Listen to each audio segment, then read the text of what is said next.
warahmatullahi wabarakatuh.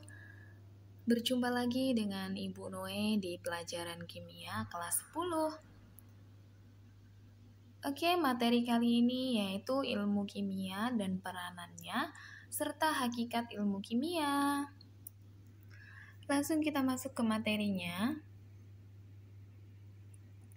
Adapun materi-materi yang akan kita pelajari pada bab ini yaitu ilmu kimia dan peranannya, hakikat ilmu kimia, metode ilmiah, bekerja di laboratorium kimia, serta materi dan klasifikasinya.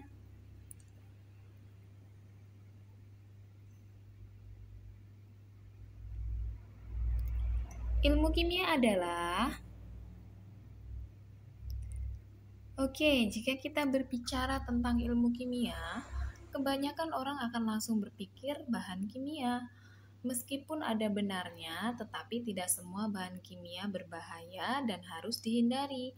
Sebagai contoh, bahan kimia seperti sabun, deterjen, pewangi merupakan bahan kimia yang bermanfaat dalam kehidupan sehari-hari.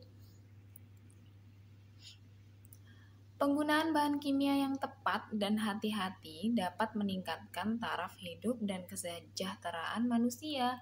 Untuk itu diperlukan pengetahuan yang lebih baik mengenai ilmu kimia.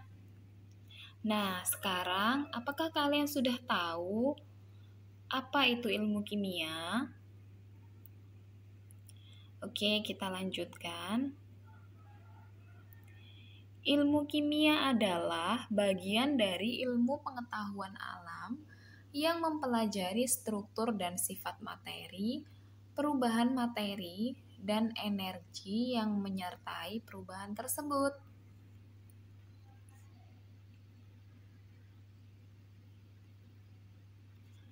Ilmu kimia sering disebut sebagai pusatnya pengetahuan, sebab ilmu kimia dibutuhkan untuk mempelajari ilmu pengetahuan lainnya, misalnya fisika, biologi, geografi, sejarah, kedokteran, bahkan hukum.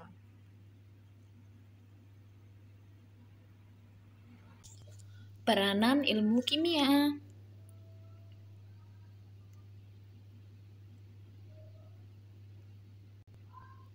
Peranan ilmu kimia di bidang kesehatan dan kedokteran.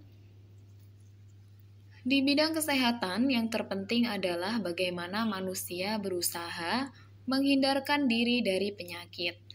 Jika sudah terlanjur terjangkit, bagaimana mengobati suatu penyakit tersebut?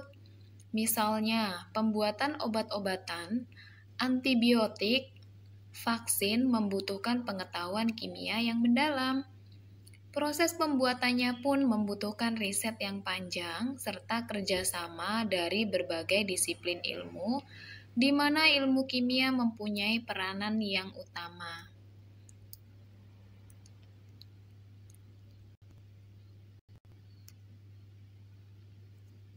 Di sini bisa kalian perhatikan, ini adalah gambar obat-obatan dan juga vaksin yang dibuat menggunakan ilmu kimia. Selanjutnya,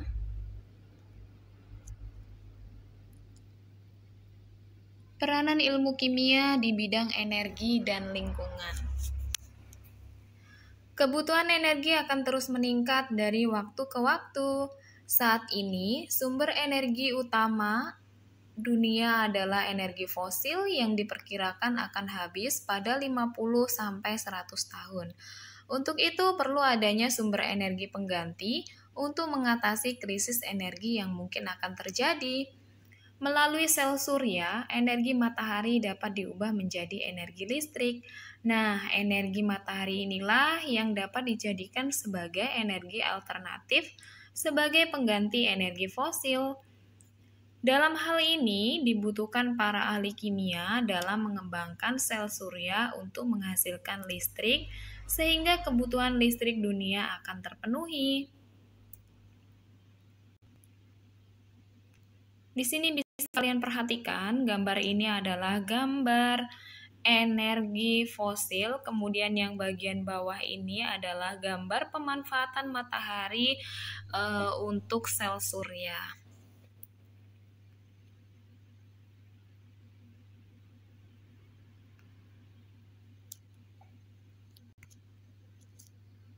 Selanjutnya, peranan ilmu kimia di bidang teknologi bahan. Penemuan material-material baru oleh para ahli kimia dapat mendukung perkembangan teknologi. Misalnya, pada telepon genggam atau HP dan komputer menggunakan mikroprosesor sebagai otaknya yang dapat melakukan perhitungan rumit dalam waktu super cepat. Bahan utama dari mikroprosesor adalah keping silikon atau silicon chips yang mempunyai sifat semikonduktor dan dikembangkan melalui teknologi nano atau nanoteknologi oleh ahli kimia bersama ahli fisika.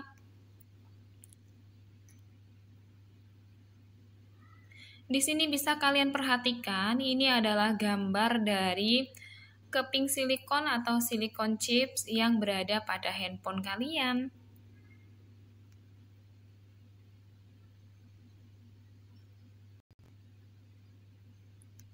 Selanjutnya, peranan ilmu kimia bahan pangan dan pertanian. Penemuan gen atau faktor penentu keturunan makhluk hidup oleh ahli kimia dan ahli biologi sangat bermanfaat dalam bidang pertanian dan peternakan. Pengetahuan ini berguna untuk menciptakan bibit tanaman dan ternak yang mempunyai sifat-sifat unggul. Misalnya, adanya bermacam-macam jenis padi yang merupakan hasil dari rekayasa genetika.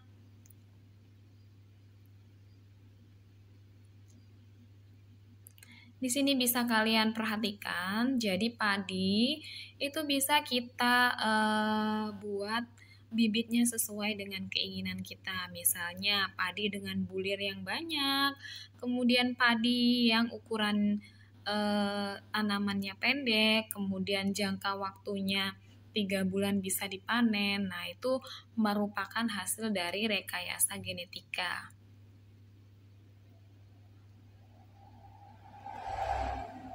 Selanjutnya,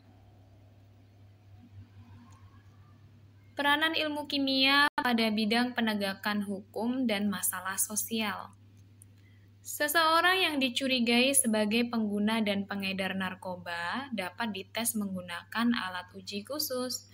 Alat deteksi tersebut didasarkan pada reaksi-reaksi kimia khas yang dikembangkan oleh ahli kimia. Alat tersebut berbentuk pita atau setik yang dicelupkan ke dalam urin seseorang yang akan diperiksa. Jika warnanya berubah menjadi biru, maka dapat disimpulkan bahwa orang tersebut mengkonsumsi narkoba jenis sabu-sabu.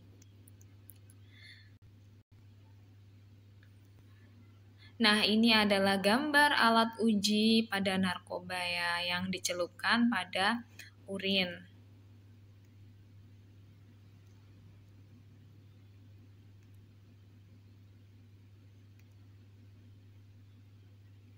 Selanjutnya, hakikat ilmu kimia.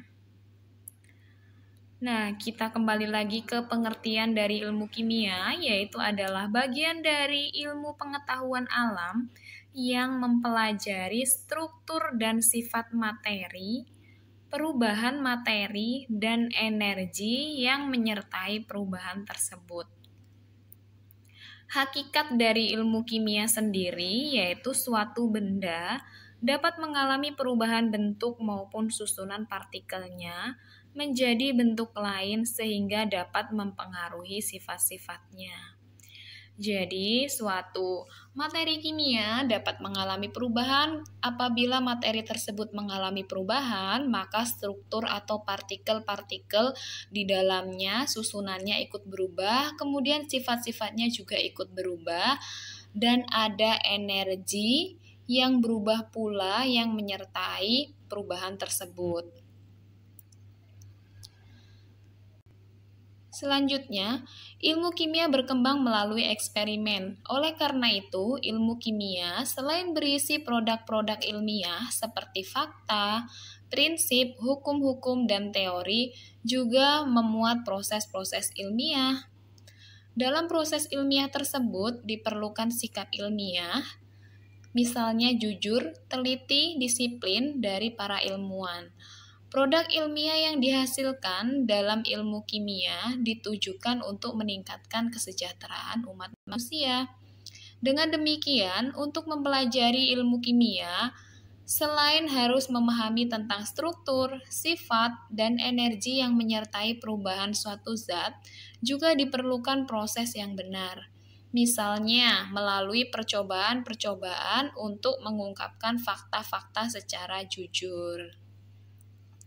Jadi pada prakteknya, selain kita mempelajari tentang teorinya saja, ilmu kimia juga harus didukung dengan eksperimen atau percobaan.